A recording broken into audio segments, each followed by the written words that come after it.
कविकट्टा series मध्ये आपलं सहर्ष स्वागत। आज आपण भेटणार आहोत 27व्या भागामध्ये एक सुंदरशी अशी अभंग कविता घेऊन। आणि ह्या कवितेच्या आधी तुम्ही चॅनलला सबस्क्राईब करा, बेल आयकॉन बटन दाबा, कवितेला शेअर करा, कमेंट करा, लाईक करा।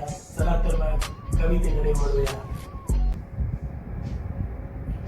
कवितेचं शीर्षक आहे भक्तीच्या रानात। भक्तीच्या रानात पेरलं या बीज, अंतरीचे गुज सांगाव्या। भक्तीच्या रानात पेरलं या बीज, अंतरीचे गुज सांगाव्या। अंतरात असे उगवले ज्ञान, मनीचे अज्ञान दूर झाले। अंतरात असे उगवले ज्ञान, मनीचे अज्ञान दूर झाले। सरला दुरावा तुझा माझा आता, ठेवला या माथा चरणाशी। सरला दुरावा तुझा माझा आता, ठेवला या माथा चरणाशी। माझ्या मनी देवा तुझेच चिंतन, तुझेच मनन सदोदित। माझ्या मनी देवा तुझेच चिंतन, तुझेच मनन सदोदित। नाम तुझे घेता दृष्टांत तो घडे, सुटले ते कोढे आयुष्याचे। नाम तुझे घेता दृष्टांत तो घडे, सुटले ते कोढे आयुष्याचे। भक्तिभाव सारा उमलून आला, मन दिले तुला पांडुरंगा। भक्तिभाव सारा उमलून आला, मन दिले तुला पांडुरंगा, पांडुरंगा, पांडुरंगा। धन्यवाद। थोडक्यात समजून घेऊया। भक्तीच्या रानात पेरलं या बीज, अंतरीचे गुज सांगाव्या।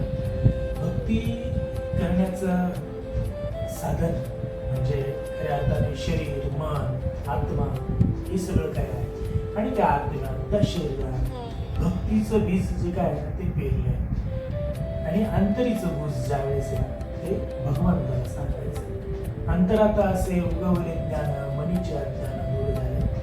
भक्तिभाव ज्या वेळेस मनी येतो ना, तर त्यावेळेस अज्ञान दूर होऊन जातं। ज्ञानाचा कुंभ अंतरात तो आणि अज्ञान दूर होतो।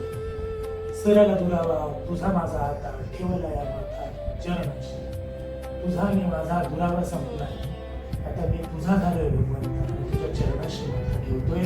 हे माझ्या मनी देवा तुझेच चिंतन, तुझेच मनन सदोदित। आता तूच दिसतोय सर्वीकडे आणि तूच चिंतनात आहे, तूच मननात आहे, हे या ठिकाणी सांगायचं। नाम तुझे घेता दृष्टांत तो घडे, सुटले ते कोडे आयुष्याचे। तुझं नाव घेता देवा तू सोबतच आहे की काय असं वाटतं। आणि सर्व जे काही कोडे असतील ना जीवनाचे ते सुटतात असं सदोदित तू आमच्या बरोबर आहे आणि आयुष्याचं पुढं सुटतं हे मला सांगायचं। भक्तिभाव सारा उमलून आला, मन दिले तुला पांडुरंगा। हे सर्व तुझे काय आहे ना, भक्तीचं बीज पेरल्यापासून तर ते उगवल्यापासून तर त्याचं जे काय आहे दृष्टांत घडेपर्यंत भगवंताचा। आणि त्यावेळेस सर्व जे काही मन आहे, शरीर आहे, या सगळ्या गोष्टी भगवंता तुला अर्पण, पांडुरंगा तुला अर्पण, आणि मन सुद्धा तुला अर्पण, हे पांडुरंगाला सांगायचं आहे। अशा या कवितेचा आशय आहे।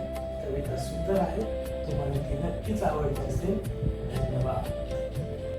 अशा प्रकारे ह्या सुंदरशा कवितेसोबत या ठिकाणी आपल्या 27वा भाग या ठिकाणी संपतोय।